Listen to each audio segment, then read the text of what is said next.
And let's get the screens on. Into the game we go, and in the bottom left corner on match point, up 2-0. 2-0 in the blue trunks, as Total Biscuit would say, we have RSVP. His opponent is on the verge of getting knocked out from the tournament after taking out Franskar in the finals of the EU qualifiers. He needs to win 2 games in a row if he wants to make it into the Starbow Invitational tomorrow. His name is Heusa, spawning as Red Zerg on the top right position. Now, thinking back on the fact that RSVP was seconds away from not playing in this tournament, it would have been a very different tournament indeed. It would have happened a lot different if RSVP did not show up on time, but all is well. He didn't, but he just barely made it. Sorry, Sai. Yeah, it would have been interesting to see if Sai would have been able to keep the same run here as RSVP have. And we're gonna see the early. I would have made so much Gangnam Style jokes if Sai played today. Ooh, yeah. So we have a spawning pool quite early. I think it was 10 or 11. 10 probably from Heusa. Which is normal versus, well, not normal, but it's pretty standard versus Protoss. Not something you would see versus Terran, but you want to get those early Zerglings out.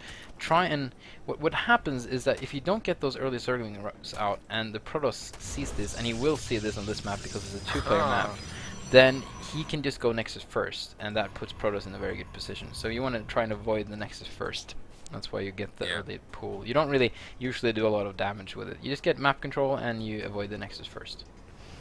Yeah, and this annoying pylon over here is going to delay the natural hatchery by a little bit, but I don't think it actually delayed too much because remember he started out with the temple, 9/temple, which means that once the pylon gets cancelled because it's about to finish, that's when the Zerg player is going to have 300 minutes to put down the hatchery. So I'm not too sure if RSVP having that decision was the correct decision. Curious to see if RSVP is going to try and sneak another probe out on the map. He usually do that right now, so in a different direction. And he is, yeah, look at that. It's his signature. Oh, not his signature. That's actually every good Protoss player should do this. And actually, also every good Zerg player should know that Protoss is doing that. Look at Heusa looking for another probe with a couple of Zerglings there. Wants to make sure he doesn't get scouted. Well, he knows that. Oh, ouch! He knows that RSVP is the type of player who's not afraid to go for these different kinds of builds, have proxy gateways all around the map, or just go for 2 gateways out push. So he's trying to make sure, you know what? I'm on the verge of losing. I could try to cut corners here and there, but at least I want to drag it into game number 5. So I'm not going to cut any corners today. And RSVP, you know, getting that scout out with the second probe, sees the 3rd base, knows there's no Hydra Bust incoming anytime soon. You know, there is a 3-base Hydra Bust, of course, but that will not come until later, so he doesn't need to add a lot of cannons. He's going for his 2-gate style again, which failed for him the first game, but he's going to try it again. It's going to be interesting to see. On this game, the rush distances are shorter, and there is the, you know, backdoor to get into, so maybe a couple of Zealots can do more damage here, but I'm kind of questioning the decision of going for the same strat that lost you the first game in the 4th game. Well, you're seeing this build right now. This must be RSVP's favorite build because he is really comfortable for doing this, for going this build on any type of map. So he's just doing it right now, and he's so confident with this build that he's just gonna stick to it. It's even after his opponent scouted the 2nd gateway with the Overlord inside the main base. And think about this. He's going for his most comfortable build. He's not going for something too unorthodox from how he plays in a game where he can still lose and drag it into the final fifth match where he's gonna pick the map. That's true. So yeah, regardless, he's gonna feel safe and he's gonna feel sound, and he's gonna force out a lot of Zerglings like he usually does. But I don't really like this position from the Zealots, and they're gonna get very easily surrounded here. And he doesn't have any rift, I think. So he's just gonna lose 3 Zealots and 2 Zealots coming late to the party. Almost gonna add nothing because they didn't all attack at the same time, and that's a huge loss for RSVP, to be honest. Still forcing out the Zerglings, but not sure if it was worth it. I mean, forcing out the Zergling is nice, but at what cost? He already spent 500 minutes into those Zealots, and you know, you might be telling yourself, you know what, I forced a lot of Zerglings from my opponent, but hey, you just Chrono boosted out a lot of Zealots, which you just lost for free. He loves walling off at this base because he can mine out that mineral field. And it's a really cute wall off too. I like it.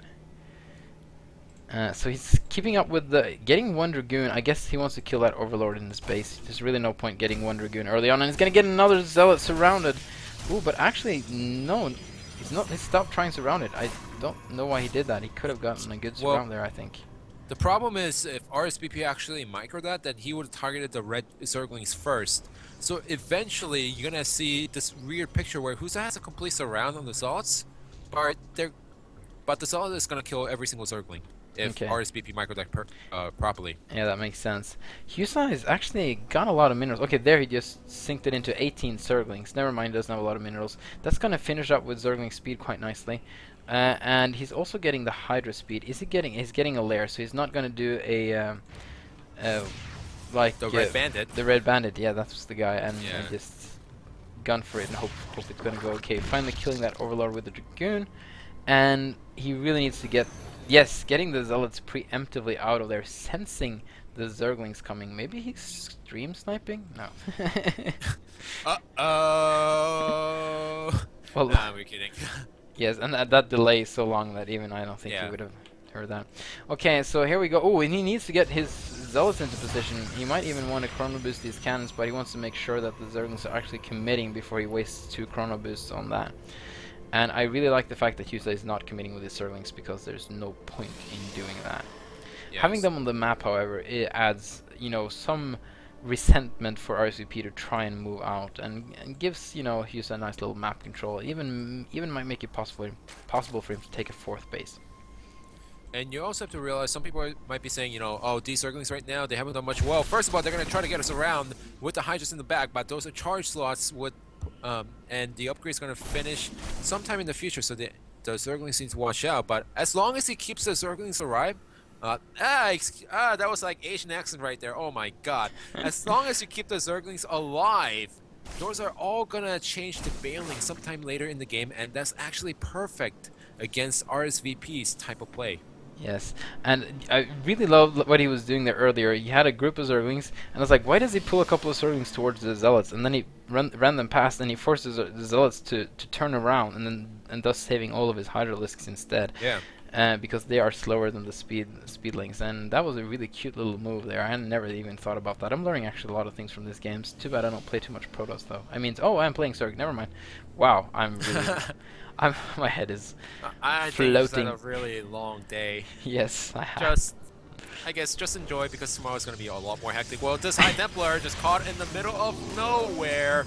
Goodbye. First Templar goes down. The second Templar does live, but nice trade for Heusa. It is, and these Banelings can potentially do a lot of damage to these Zealots. As long as he doesn't keep the Zealots in hold position, but just, stops them like he does now. They do auto-spread in Starbow. He's not microing his units like that. And he's actually getting a... Oh, seemed like he wanted to get an Archon, but then decided they didn't want to kiss after all. Just a little bit too early, you know. It's only February right now, going March probably, in some parts of the world. You just want to kiss in December, not in the middle of spring. I was like, what are you talking about in the beginning of that sentence? Like, oh, okay, yeah, I see where you're getting at now. And he wants he wants to keep the High Templars alive because of the energy. And well, that's the real reason. That is the real reason why. Now it could have been something to do with March and December. Maybe, just maybe. Now he's getting his 4th base up. I really like this. Just only transferring a couple of drones. We got rsvp wants to be aggressive, wants to do something. You don't want to let a Zerg player just sit there and just mass up. Well, and we got Lurkers. Lurkers and Banelings. Like, he's gonna eat Zealots for breakfast. That's that's a feature of this map, is that all you need to do is defend this little area, and you have 4 bases up and going no matter what. This area, what rsvp needs to do is break it, but he doesn't have any observers, so just gonna poke in, gonna poke out. Oh crap, I should not attack into that. And observatory is on the way, and a dark nova. Sorry, it just sounded like you said crab instead of crap, so I was just giggling away. And I'm getting a little bit tired, so I started giggling at everything now. So, but I shouldn't. I should be hyping, because these are the finals. So there we are. And like you said, he's getting these 4th base defended very well. You have the back entrance to the base that the Red Bandit used a lot in the mirrored position. And Ooh, it seems like Heusa is going to get himself on top of RSVP's platform and get into a nice position there. He should almost bring the lurkers too. Getting those lurkers on the high ground there is an incredibly strong position and very difficult to break. I remember actually playing on this map in a kind of a show match that I did versus another Starbow player. And getting lurkers on high ground, even versus mech, was just very good because lurkers on high ground here is just so good. Yeah, I mean, what you have to do with mech is that you just siege up and you just try to hold that position as much as possible while hitting the lurkers from a long range, but you need to waste a lot of scans or just have a science vessel microing away from the Scourge, so it's really hard for any player to break the lurker line, especially if they're on top of the ramp. Now, here's a question. Can you do the hold lurker trick in Starbow? It's actually we actually featured it with a button called passive, so it's not, you didn't even have to hold it, you just press a button. Oh, I love that. So it's forced into Starbow in a very clear way. So yes, I've seen that. Actually, first time Jaedong played Starbow, he did that. Just intuitively pressed that button and forced majors units into lurkers. QQ. Yes. Just and huge QQ. we have the War Prism again with 3 Zealots and 1 Dark Templar. Middle of the map, seems like RSVP's units are caught out of position. Perfect storms once again. That's what RSVP has been showing throughout these invitational matches. And he does have the Observer in the back, but remember that's a high count of lurkers over there. Perfect storms on these Zerglings, and he just eating away on these units one by one. Yes, he only has 1 High Templar left, but he just used a lot of storms, and that's only lurkers protecting. Excuse me, that's only lurkers over there while he's also dropping inside the main base at the same time. Excuse me, all he needs to do is throw down some storms, get the High Templars, and once the High Templars are down, excuse me, Hydralisks, not High Templars, once the Hydralisks are down, just go into the lurkers and kill them. But seems like the Observer has been sniped. Really nice micro coming out from Heusa, but his main base is getting demolished right now. There's a DT over there. It did get stopped. However, he did lose up to, only a 5 drones. I also, it was kind of an odd engagement because looking at the army sizes from a distance, it looked like Heusa could have just attacked and killed him. He had so many lurkers there, but I don't think he knew that he was so much up in army supply. So he only moved in some units at a time and then kind of gave himself a natural disadvantage. But these lurkers going to prove to be a great defense. He did snipe the Observer, like you said, and it's very difficult for RSVP to engage anything where lurkers are burrowed without taking huge losses. Yeah, sorry about a few seconds ago with calling the plays wrong because I was having a foot cramp while trying to fix that with my other foot, trying to cast at the same time. Not a fun day to cast if you're having a foot cramp and you're trying to get rid of that while casting. We got all sorts of great problems here while we're casting, and Zerglings are going to get this. Having fun. Yeah, we have seen this before in this position some time ago, I think. Yeah. But it's bringing the Hydralisks as well, and this strategy seems to work well versus RSVP, taking a page out of the Red Bandit's book, and he's gonna try and focus down this Nexus, and he gets it. Something that we've seen from some of the, actually not some, but a lot of the Puros players is that they don't wall off the 3rd and the 4th base completely to a point where they can actually send a few units, but they actually leave it wide open. And 2, they don't leave any High Templates over there, which is actually a problem. But Heusa is going to have to face the wrath of RSVP for taking down his base. He's just following this group of Hydralisks that is just whittling down, and no, he's not actually committing up that ramp with all the lurkers there, which makes sense. I mean, committing up the ramp right now means that he just wants to commit suicide. That is something that he cannot do at this point. He does have a lot of zealots in this composition, but the Banelings can actually take out some of those solids, and that's a lot of lurkers, but they need to get spread out a little bit more, in my opinion. And they need support. All the other units are gone. We have Defilers incoming, but they're going to be too late. It's going to try and... Okay, there we go. The Dark Swarm is up, and the Zealots are almost dead, and the Storm's actually, well, missing the Zerglings, but hitting the Hydralisks, kind of, but not the greatest Storms, actually.